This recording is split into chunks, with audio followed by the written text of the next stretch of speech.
Victor Hérault, Jules Torres, une petite question. Vous avez 1 minute chacun, même pas. Vous avez vu que le bac va devenir plus difficile à avoir. Oula. Vous l'auriez peut-être pas eu. On Là, revient de tiens. loin. Vous êtes gentil. Moi aussi, je vous rassure. Le ministre de l'Éducation nationale a annoncé une série de mesures pour durcir l'obtention du bac. Parmi elles, le rehaussement de la note minimale pour pouvoir passer le bac au rattrapage.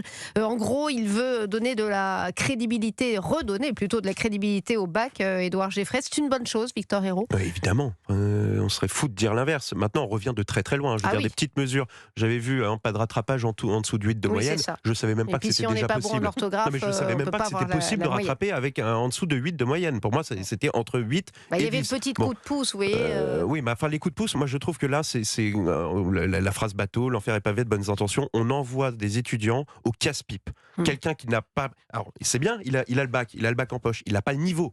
Le constat ne changera pas, son niveau ne changera pas parce qu'il a un bout de papier en poche.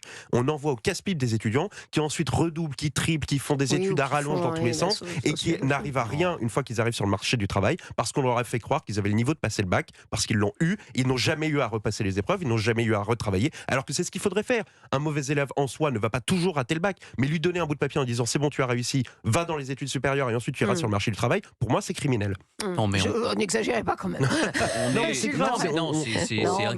C'est inquiétant.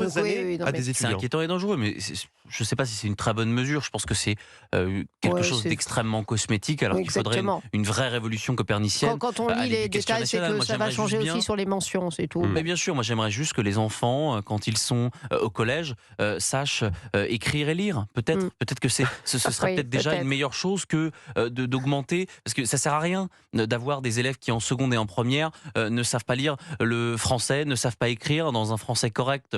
Quand on est au bac, je crois qu'il y a 2 points qui sont accordés à l'orthographe. Pardonnez-moi, je trouve ça sera plus possible. Vraiment une copie avec plein de fautes, ça sera sous la moyenne directement. Et vous pensez vraiment que les professeurs vont écouter ça? J'en profite pour dire qu'il faudrait revaloriser en parallèle de ça les filières professionnelles et manuelles.